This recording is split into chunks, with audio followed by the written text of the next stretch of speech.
Hello and welcome to Super Insider, Australian Retirement Trust podcast and web series that is all about investments, the economy, and strategies to make sure you maximise your retirement savings.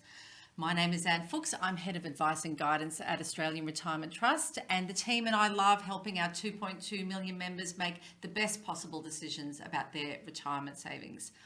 We're sitting here today on Turrbal and Yagara country, and I'd like to pay my respects to elders past, present and emerging.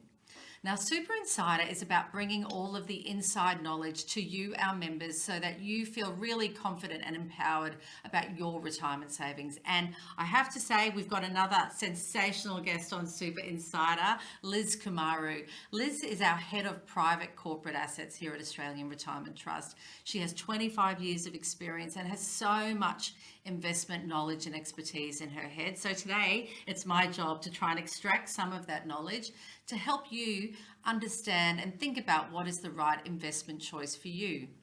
You would have maybe heard Brian Parker and I talk a lot about the economy and investments. And today it's just going that little, I guess, that step further in terms of really understanding how to approach investing for you so you do get the most out of your super. Now, Liz, welcome.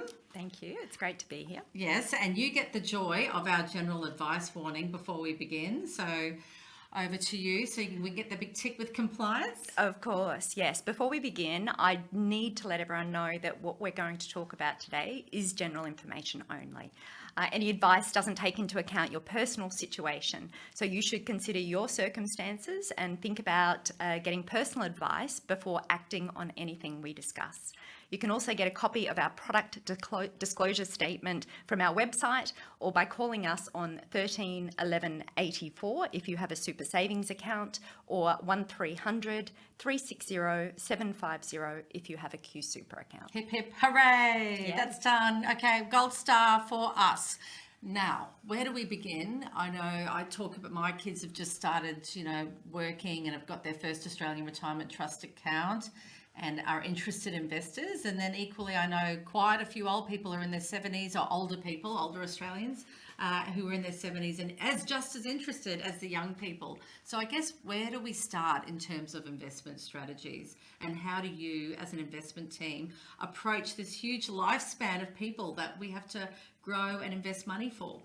It might be worthwhile just starting with saying, what is an investment strategy? Oh, good idea. Let's start with that. So an investment strategy is the plan or the different mix of assets that are most likely to achieve the objective that you're trying to achieve. And it's not that different if you can use buying a car as an analogy. You go buy a car, that car will get you from A to B, but you'll have certain preferences and requirements and objectives from that car. You might prefer a red car. I prefer a German car. Or you'd prefer a German car. I'm married to a German, yeah. Yeah. You might have a big family, and so you need a car with lots of seats. Yes. You might think about taking it off-road, so you might need a four-wheel drive. That is the personal circumstances and preferences that will determine the type of car you buy.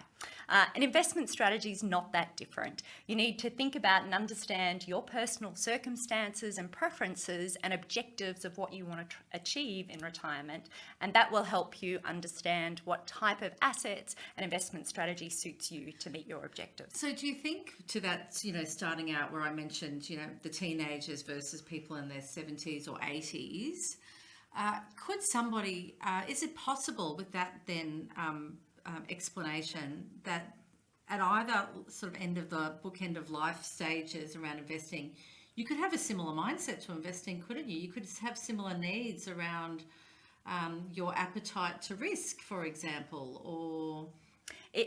It is possible. Yeah. So age is definitely one determinant that you should consider when thinking about investment strategy that you should use. So in your early years, there is a long time before you retire, and you are still working and you can still deliver an income. So you may actually be capable of tolerating some higher risk investments, because those higher risk investments, growth investments like shares, for example, can have a higher expected return over time, but they can have volatility.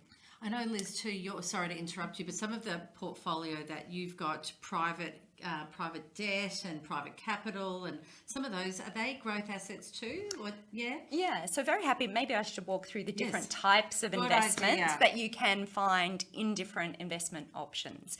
So the very one that we've already spoken about is shares, and that is owning a piece of the company.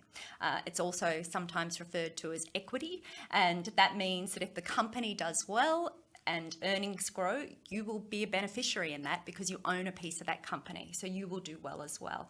But equally, if that company has challenging times, that will impact the value of your investment. So it has the possibility of delivering strong returns over time, but it can have some bumps along the road, and there is a higher risk of more volatility.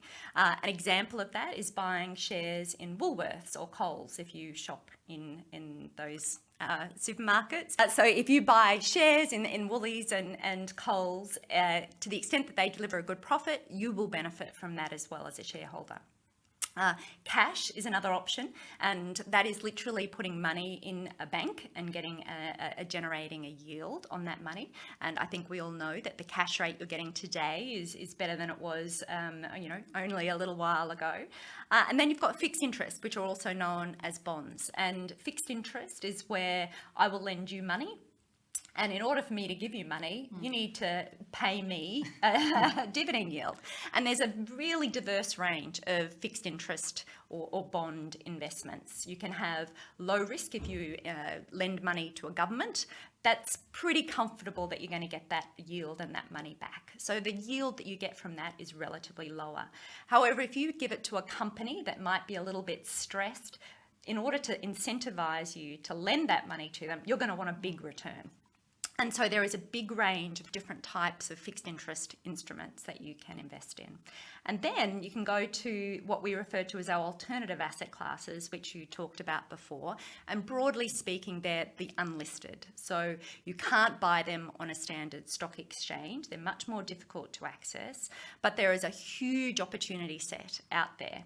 And so you were talking about private equity. Just like there are companies that are listed on stock exchanges, there are hundreds of thousands of companies that are operating profitable businesses that aren't listed on stock exchanges. And it would be impossible for, people just as an individual to go invest in these. So this is why super is so exciting and cool. Who would have thought? Because you can invest in these amazing companies that you wouldn't be able to otherwise. Absolutely. It's one of the most amazing things of my role is that I get to see some very unique and very different investment opportunities coming across the desk. An unusual one that came across the desk yesterday was a ropes business. Ropes. Ropes, as in tough Lasso, ropes. as in Calamity Jane. That they use in marine. So it's ropes and nets that they use in marine and commercial grade use. Things that you just don't think about. There's software that does the online booking services. It's just an extraordinary breadth of opportunity set that allows you to access to good investments, which... And so I guess to your point earlier around you as an individual member thinking about what is the right investment for you, Brian Parker always talks about sleep at night should never be overrated. And if you're losing sleep at night, it means maybe it's your body telling you you're taking too much risk. So what would that mean then, taking too much risk in the context of those assets that you were just describing for us, Liz? Yeah, it's a really great question. And I still think back to after the global financial crisis, where my mother, like many members, received her statement at the end of the financial year and opened it up and realised that there was a big negative. It had gone backwards. And she phoned me and said... And blamed you and said, what are you doing? I'm joking. And she did. The very first question was, should I move to cash? And that old question. That old question, right at the time when equity markets or share markets had dropped considerably. And had she moved to cash at that time, we all know with the benefit of hindsight that the markets have recovered fully, she would have locked in those losses. So that risk tolerance question is a really important one up front to understand what is going to make you sleep at night. If you think that you are going to sit up at night being terrified that your balance is going to fall because there is share market volatility, then perhaps you need to think through your strategy, because the last thing you want to do is not understand that those ups and downs are a part of that asset class and lock it in at the down point. Spot on. I guess it's that thinking about, well, what is this superannuation? Where am I in my life and what do I need it? If it's just sitting there accumulating, to your point earlier, you've got more runway to be able to take more risk. But if you're in your 70s or 80s and you're drawing down an income, you can understand why people are worried, because they don't want their income payments to go backwards, because cost of living is a challenge, and equally they want the money to last beyond, so that potentially, many of our members like to leave a legacy. Absolutely, and that's where age comes into consideration, and thinking through what is the right investment strategy for you personally.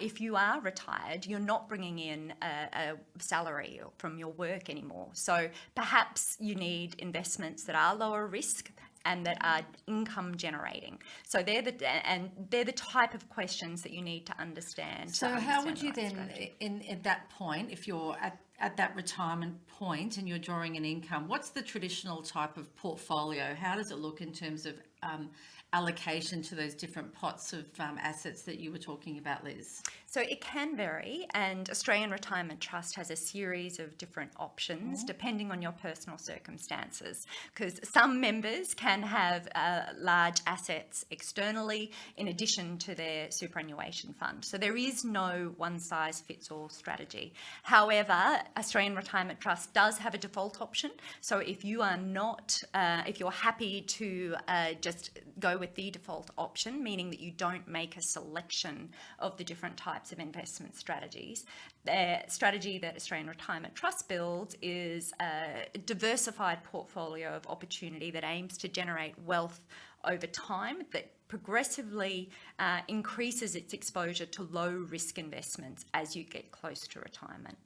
So things like fixed interest and cash. Yes, and also we were talking about some of the alternative asset classes. Things like infrastructure, for example, can also be in there. They're assets that offer essential services to society, which means that their earnings and income is not necessarily generated to the global economic cycle. So they can provide a nice diversifying return stream. And just to give an example of what are infrastructure assets, things like roads, airports, utilities, communication services, some of the assets that are in the Australian Retirement Trust portfolio that you'd be very familiar with are Melbourne Airport, Brisbane Airport. Gold Coast. Well, you may have also just actually seen the recent, a year or so ago, investment in Amplitel. So that's the big mobile network towers.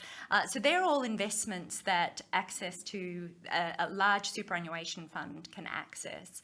Some other options that, or investment types that are available is property or real estate. There's very broad access to assets in there as well. I think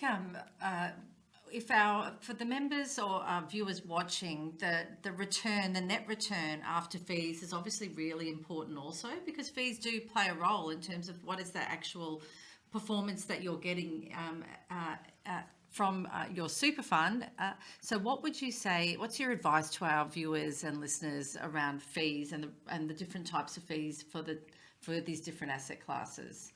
Fees do matter, so it is important to understand what fees are being charged and that you are getting good value for money. It is important to note that different asset classes do have different costs. So something like those unlisted assets that we're talking about, they do cost more to transact, more to diligence, but the expected return is expected to be higher to compensate you for that, or the expected diversification benefits are expected to compensate you for that. And how would the fees vary between, say, the actively managed type of portfolios versus an index approach in the shares? And I'm talking in relation to shares. Yeah, so in public share markets where you have a company that is actively trying to add value by choosing one company or investment over another, that comes at an expense more than if you were just replicating an index. You need to pay for that company to do the diligence, the time, energy and effort to make those picks. So you would expect to pay a higher fee in in actively managed strategies relative to passively managed strategies. So if you were to give our viewers and listeners one bit of advice, if they were thinking and looking at, they've logged into the app, into Member Online, and they're thinking, whether they're 25, 35, 65, whatever, they're looking and going, I'm not sure is this the right investment option for me? If they're generally curious, what would you say to them? So education is always incredibly helpful. I think, like anything, at first you can get overwhelmed by different terms, not knowing what they mean. So education, and I know this is going to be right up your alley, private advice. It's something you're incredibly passionate about, but getting personal advice is incredibly helpful because it gives you the confidence to understand that plan that you have in place, understand the likely ups and downs, which will give you the confidence to ride through that journey and maximize your outcomes over time. But of course, if you do have any questions, you can call our contact centres here at Australian Retirement Trust. And you're right, Liz. Everyone's situation's different, particularly the closer you get to retirement. That's when the rubber really hits the road about your personal circumstances. Do you have an investment property? Do you have other assets? How much do you need to rely on the age pension? Do you have a partner or not? How much do you what's your health like, and how long do you need that money to last? And all of those things will factor into the right investment option for you. And if you're not paying attention, you're with a super fund that absolutely has the best to breed investment professionals like Liz here today that are pulling together portfolios for you so that you can sleep at night, and we are protecting your money and looking after it so you can just live the best possible retirement. But Liz, I really appreciate having you on here today, and I have to say it's wonderful to see. I'm just going to do a shout out because the investment world has always been dominated by men. You and I are a similar vintage, so it's just wonderful to have an investment professional like you who's achieved so much. You have a portfolio that's just extraordinary, and you've got teenagers or young adults as well, and you sort of have this ability to do it all. So just wonderful to have you on Super Insider, if I can say so. Oh, it's lovely to be here, and thank you, and hopefully found it helpful. Yes, and if any of our viewers or listeners have any questions, we have so much content on the website, and we have obviously lots of other investment content on YouTube, and you can obviously download us or watch us on or listen to us, I should say, on Spotify. I'll always mess that up, or on Apple, on that streaming podcast app there on your phone or iPad. So thank you very much for joining us on Super Insider, and we look forward to you joining us again soon.